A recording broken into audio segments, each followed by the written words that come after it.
కష్టజీవుల సొమ్ము కాజేస్తున్నారు. ఇది ప్రధానమైనటువంటి నేపథ్యం. జేబీంద్ర పత్రికలో విలువలు చంపుకొని బతకాలంటే ఆ మాత్రం తెగించాల్సిందే.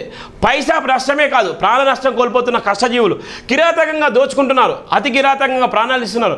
లక్షల కోట్ల పేదల సొమ్మును ఆర్బీఐ బ్యాంకులో రుణమాఫీ చేసిన గనులెవరు? పవిత్రమైన పేదల సొమ్ములో పాపులంతా పాలు పంచుకుంటున్నారు. ఒక్కసారి అసెంబ్లీలో అడుగు పెడితే 10 తరాలు తిన్నా తరగని సొమ్ము సంపాదిస్తున్నారు. నాయకులు నెలవారీ జీతాలు లక్షలు ఉంటే వృధాగా ఖర్చు చేస్తున్నది కోట్లలో ఉంది. ప్రభుత్వ అధికారుల అక్రమ సంపాదన కుష్టి వ్యాధిని తలపిస్తుంది. కష్టజీవుల చెమట రక్త బిందువులు స్వల్పకాసుల కోసం తాపిస్తే వాటిని అడ్డంగా దూచేస్తున్నారు. పైకే నిజాయితీ లోపలంతా మాయాజాలమే. మనసు నిండా కుట్రలే. డాక్టర్ బరిగెల శివ ప్రధానంగా రాసినటువంటి ప్రధాన వార్తలు మనం చూస్తున్నాం. ఇక్కడ ఉన్నటువంటి కష్టజీవులు ఎంత కష్టపడ్డా కూడా సొమ్మొకటిది సోకొకటిది అనే నేపథ్యం ఉంది.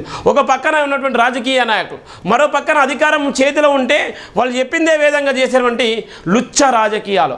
ఇలా కష్టజీవులు ఎంత కష్టపడ్డా కూడా బుక్కడు బోధలేనటువంటి నేపథ్యంలో ఇవాళ ఉన్నటువంటి ఈ ఓటర్లు వేసినటువంటి ఓట్లతోని ఇలా కోట్ల రూపాయలు పడగలెత్తి ఇలా ఇష్టానుసారంగా డబ్బులు దండుకునేటువంటి నేపథ్యంలో ఇలా కోట్లకు పడగలెత్తినటువంటి అనేక మంది ఇలా వృధా చేసేటువంటి డబ్బులను కూడా మనం చూస్తున్నాం. ఇలా కష్టజీవుల సొమ్మును ఏ విధంగా కాజేస్తున్నారో, ఇలా పొలిటికల్ లీడర్లు ఏ విధంగా ఉన్నారో, ఇలా ఉన్నటువంటి ఐఏఎస్ ఐపీఎస్ అధికారులు ఏ విధంగా ఉన్నారో, ఇలా ఉన్నటువంటి ప్రభుత్వంలో కొలువున్నటువంటి అధికారులు ఏ విధంగా లంచాలు తీసుకొని మరుగుతున్నారో, ఏ విధంగా వాళ్ళ కష్ట జీవితాలు ఏ విధంగా వాళ్ళకి అర్థమైతేనే అర్థం కావాలనే నేపథ్యంలో ఇలా చాలామంది ఏసీపీ అధికారులు కానీ, ఇలా ఈడీ అధికారులు కానీ ఇలా చాలామంది కూడా ఇలా దొరికేటువంటి నేపథ్యం ఉంది. కష్టజీవుల సొమ్మును ఇలా కాజేస్తున్నది ఎవరంటే ఇలా పొలిటికల్ లీడర్లు, ఇలా ప్రభుత్వంలో ఉన్నటువంటి ఉద్యోగస్తులు మాత్రమే అనేటువంటి ప్రధాన వార్త కూడా ఇక్కడ రాయడం జరిగింది.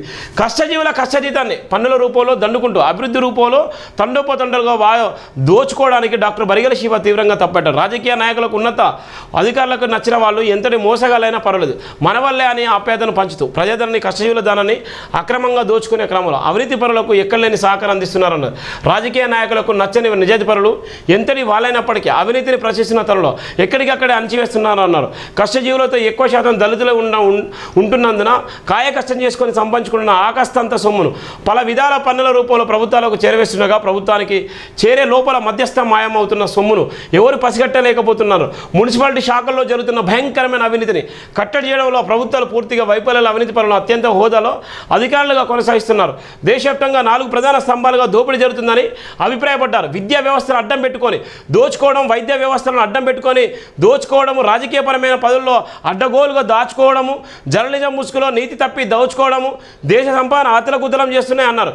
ప్రభుత్వ వ్యవస్థ నిర్మాణం కోసం, ప్రజాస్వామ్య పరిరక్షణ కోసం ఎక్కడో ఒక కాడ కష్టపడి పనిచేసే నికర్సైన జర్నలిస్టులు బ్రతకలేక, అటు చావలేక బ్రతుకుదెరువును కొనసాగి సామత్ర నిజాయితీగా సమాజం నిలుస్తున్నందునే అవినీతి అక్రమాలకు అలవాటు పడిన నాయకులు, అధికారులు దాడులు చేయించాలని దుర్మార్గపు మార్గాలను ఎంచుకుంటున్నారు. కాంట్రాక్టర్లకు ఎక్కలేని గిరాకీ లభిస్తూ సొమ్మొకటిది సోకొకటిది అనే విధంగా సంపాదనకు కొదవలేని వ్యాపారాలు చేస్తున్నారు. పైకి నిజాయితీని ప్రదర్శిస్తూ లోపల మాయాజలమైన మోసాలతో అక్రమ సంపాదనకు అందాలంతా ఎదిగిపోతున్నారు. ఒక్కసారి నాయకులుగా ఎన్నికయ్యాక 10 తరాలు తిన్నా తరగని ఆస్తులు సంపాదించి కూడబెట్టుకున్నారన్న విలాసవంతమైన ఆస్తుల సంపాదనలో కష్టజీవుల తలరాతపై తీరని నష్టం జరుగుతున్న నేపథ్యం కూడా మనం చూస్తున్నాం. ఒక పక్కన భయంకరమైన పరిస్థితి, మరో పక్కన ఇలా సొమ్మొకటిది సోకొకటిది అనేటువంటి నేపథ్యం కూడా మనం చూస్తున్నాం. ఇంత ప్రధానమైనటువంటి నేపథ్యంలో ఇలా జరుగుతున్నటువంటి ఒక బలమైనటువంటి కుట్రలు.